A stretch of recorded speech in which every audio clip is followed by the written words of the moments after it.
testemunho do Pai. Nós vimos o testemunho de João Batista, né?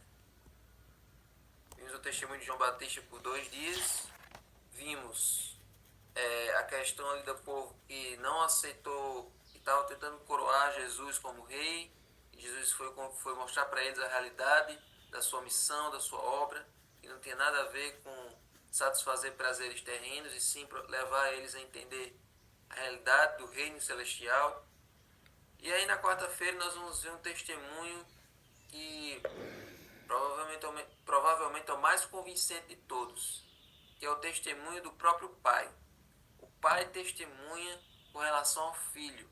Deus Pai testemunha em relação ao Deus Filho. Então quando a gente vai para João 5, verso 36 até o 38, a gente vê Jesus falando do seu Pai. Ao longo de todo o livro, nessas discussões de Jesus com os judeus, várias vezes Jesus fala da sua relação com o Pai. Eu e o Pai somos um, tudo que eu faço é o Pai que me enviou para fazer. Ele sempre faz questão de se relacionar com o Pai. Infelizmente, tem muitos hereges, muitas pessoas por aí que afirmam que por causa de Jesus falar tanto do Pai, quase nunca do Espírito, aí pensa que o Espírito é como se fosse um estagiário, não fosse parte da Trindade. No entanto, a gente vê ao longo de toda a Bíblia a relação que a Bíblia coloca em pé de igualdade: o Pai, o Filho e o Espírito. Os três são um. E agora olha aqui. Jesus vai falar do Pai.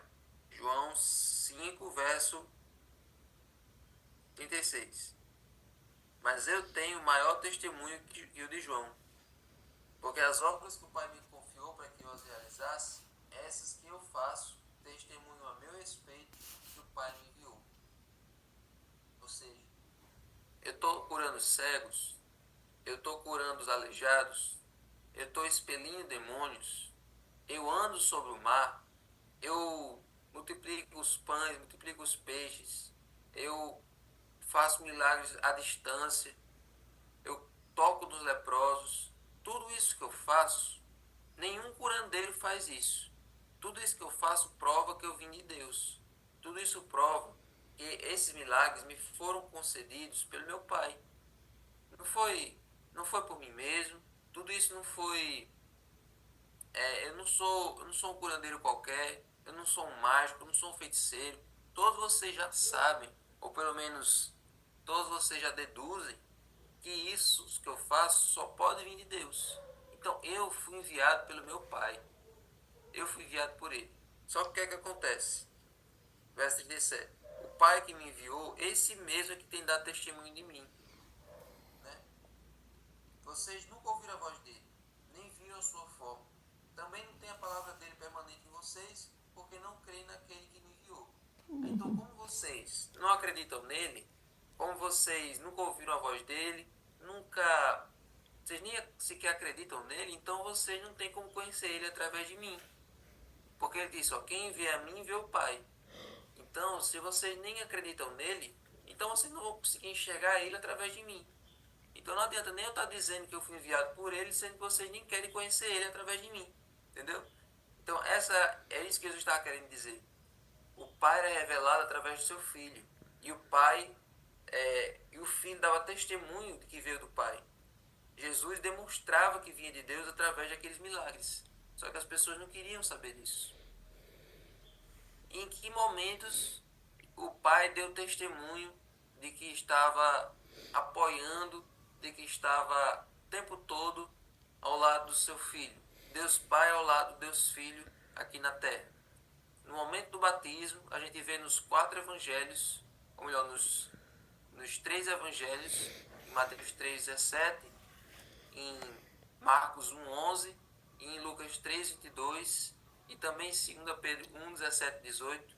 No momento do batismo, o que é que acontece? Jesus sai da água e aí Deus diz assim: esse é meu filho amado, em quem eu tenho muito prazer, a ele ouvi. E na mesma hora que aparece que se escuta essa voz de Deus Pai, vem o Espírito Santo como uma pomba e pousa sobre Jesus. Então, no momento do batismo, estava ali a Trindade reunida, o Pai, o Filho e o Espírito, mostrando que os três têm têm a mesma igualdade, têm o mesmo pé de igualdade, e os três estavam juntos ali naquele momento. Então, e novamente a gente escuta essa voz na hora da transfiguração, quando Jesus mudou de forma, ficou com aquela aparência celestial, com Moisés e Elias ali do lado. Novamente a gente escuta a voz de Deus: esse é meu filho amado em quem tenho prazer a ele ouvir. Então os discípulos foram testemunhas dessa voz. Então olha que interessante. Olha que interessante. Na criação, o Pai, o Filho e o Espírito estavam unidos. Façamos o homem a nossa imagem e semelhança. Vamos criar esse mundo. Então, para criar o mundo, os três estavam unidos. Um era a voz, que era Jesus. O outro era a coordenação, que era o Espírito Santo. E o Pai era quem estava com o planejamento de tudo. Os três tinham funções diferentes, mas os três estavam engajados na criação. E na redenção, os três também estavam unidos. Na hora do batismo, é como se os três estivessem dizendo assim: olha, nós criamos eles, nós criamos o ser humano, o pecado tirou ele de nós, mas aqui nós estamos unidos novamente para salvar o ser humano, para salvar o homem. O Pai, o Filho e o Espírito, unidos na criação e unidos na redenção. Olha como a Bíblia é incrível, olha como a Bíblia é interessante. Acontece que Deus Pai falou ali no momento do batismo para aquele grupo de pessoas que estavam ali, ouviram a voz vinda do céu.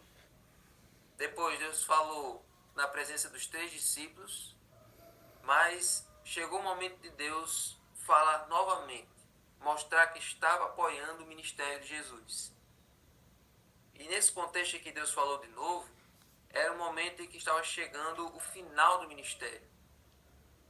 Os líderes religiosos estavam com muita vontade de pegar Jesus e agora eles estavam mais furiosos do que nunca, principalmente depois da ressurreição de Lázaro, porque muitas pessoas estavam começando a acreditar em Jesus por causa do que aconteceu com Lázaro, né? E até em Jerusalém tinham pessoas estrangeiras, tinham gregos que tinham vindo ver Jesus. Então estava chegando ali nos finalmente, estava chegando ali no auge do ministério de Jesus. Eles chegando perto da cruz, o cerco estava se fechando, as pessoas alguns estavam em dúvidas, outros estavam acreditando mais do que nunca. Então precisava de uma prova, precisava de uma fala direta de Deus dizendo que estava com Jesus ali naquela reta final. E aí a gente vai para João 12. João 12, Jesus faz uma oração pedindo ao Pai que falasse, não só para ele, mas para toda aquela multidão, desse testemunho de que o Pai estava apoiando o Filho. Então olha só, João 12, verso 28. Pai, glorifica o teu nome. Então veio uma voz do céu: eu já o glorifiquei e ainda o glorificarei. Então, aqui nesse momento, Jesus pede: Pai, glorifica o teu nome, faça o teu nome ser glorificado aqui. E aí o Pai responde de uma maneira que vale a pena a gente estudar, vale a pena a gente pensar o que significa essa resposta de Deus Pai. Deus responde assim: eu já o glorifiquei e ainda o glorificarei. Que glória é essa? Em que momento o Pai glorificou o Filho? O Pai foi glorificado através do Filho e seria ainda mais glorificado quando o Filho se tornou ser humano, quando Jesus se tornou homem. Aquilo foi uma demonstração de amor tão grande para todo o universo que Deus Pai foi glorificado no momento da encarnação. Quando Deus deixou de ser Deus para se tornar um ser humano, indefeso, um bebê pequenininho, um zigoto, um feto ali na barriga de Maria. Naquele momento ali, Deus foi glorificado. Porque nenhum outro ato de amor tinha sido visto no universo dessa maneira. O Criador de todo o universo se importou com as criaturinhas desse tamanho que dão tanto trabalho, e ele se tornou como uma delas. Se tornou a menor delas. Ali foi uma demonstração da glória de Deus como nunca antes. mas ainda havia outra demonstração de glória vindo por aí. Por isso que Deus disse: eu já o glorifiquei e ainda o glorificarei. Então esse momento aqui, em que o Filho seria ainda mais glorificado, seria o momento da cruz. A hora da glória de Jesus é a cruz. É o auge do seu ministério. O auge do ministério de Jesus não foi na montanha, sendo aclamado pela multidão, não foi a entrada triunfal, não foi nenhum momento desses. O auge do ministério de Jesus, o ponto máximo, foi a cruz. O momento em que ele estava sendo torturado, o momento em que ele estava sendo rejeitado pelo mundo, o momento em que ele estava tendo a morte mais horrível, mas estava cumprindo o seu plano de salvação.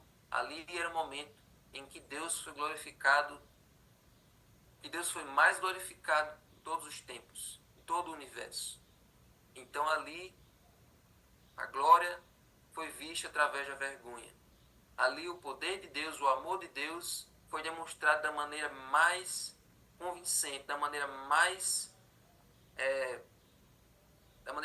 emblemática de todos os tempos.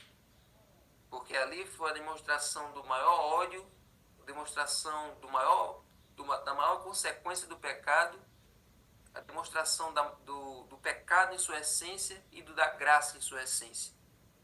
Ali o mal foi demonstrado na sua maneira mais horrível e o bem foi demonstrado da sua maneira mais bondosa, da sua maneira mais afável, mais amável. Então, gente, ali foi o momento da glória de Jesus. Ele foi glorificado através daquela humilhação. Mas, infelizmente, apesar de o Pai ter dado testemunho, apesar de todos esses testemunhos que foram concedidos, ainda assim as pessoas duvidavam. Se a gente lê aqui o restante dos versos, a gente vê que as pessoas que ouviram a voz de Deus naquele dia pensaram que era um trovão, pensaram que era um anjo, pensaram várias coisas. Mas muita gente se recusou a ouvir a voz de Deus naquele dia. E ainda hoje, as pessoas ainda recusam. As pessoas sabem onde ouvir a voz de Deus, sabem que a saída é só por cima, mas ainda assim fecham os ouvidos. Ainda assim trancam o seu coração para não receber Jesus como Salvador e nem Deus como Senhor da sua vida. Então, como é que está seu coração? Você tem permitido que Jesus seja glorificado através dos seus atos, através da sua vida, todos os dias? Ou você tem glorificado outra coisa? Se você estiver glorificando outra coisa, que Deus possa fazer uma transformação na sua mente, no seu caráter ainda hoje, para que você possa glorificar a Ele através da sua vida, através do que você come, através do que você veste, da maneira como você fala, que você seja um testemunho para os outros de que Ele mora em você. Amém. Amém? Vamos orar? Senhor Deus, aqui, Senhor, terminamos essa lição maravilhosa. Nós pedimos que o Senhor hoje possa ser glorificado através da nossa vida, através de nossas atitudes, que sejamos um testemunho para os outros de que o Senhor vive em nós e que já nós não somos mais nós mesmos, mas que o Senhor vive em nós. Amém, Deus. Agora abençoe o estudo do livro Serviço Cristão, quem for passar, possamos aprender como desempenhar melhor a tua obra. Em nome de Jesus. Amém. Amém.